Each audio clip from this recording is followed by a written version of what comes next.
어제 박병석 국회의장과 여야 원내대표 간 회동을 통해서 공수처장 후보 추천위원회를 재소집하기로 하면서 공수처를 둘러싼 최악의 사태는 잠시 미뤄지게 됐습니다. 하지만 사법개혁 본연의 취지에 부합하는 공수처의 설치에 대한 국민의힘 그리고 민주당의 입장과 태도가 변하지 않는다면 시간만 미뤄졌을 뿐 여전히 살아있는 뇌관입니다. 공수처 후보 추천위원을 제때 추천하지 않고 시간을 끌면서 공수처의 위헌 심판을 기다리겠다는 국민의힘에게 애초부터 공수처 설치에 대한 성실한 태도를 기대할 수는 없었습니다. 또 공수처법에 근거한 야당의 비토권을 행사하면서 시간 끌기에 나설 것은 충분히 예상할 수 있었던 일입니다. 하지만 이런 이유로 민주당이 공수처법 개정을 통해서 공수처의 설치를 강행하겠다는 것은 명분도 실리도 없는 일입니다.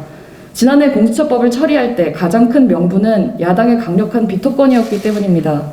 그런데 공수처를 설치도 하기도 전에 야당의 비토권을 무력화하는 법 개정을 강행한다면 입법부인 국회가 웃음거리가 될 일입니다.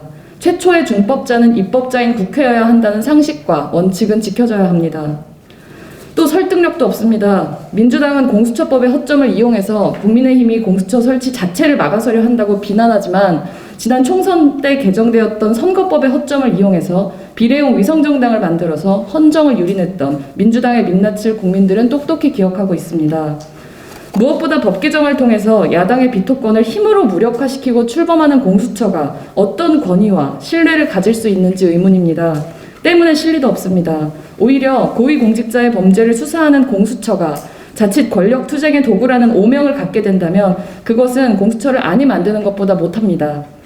지금 민주당이 들어야 할 카드는 섣부른 법 개정이 아니라 후보 추천위에 올라있는 후보들이 정말로 법이 정한 자격 요건에 부합하는지를 철저히 검증하고 그 결과를 투명하게 공개하여 공수처 설치에 대한 야당과의 협치와 국민적인 명분을 쥐는 근거를 제시하는 것이어야 합니다.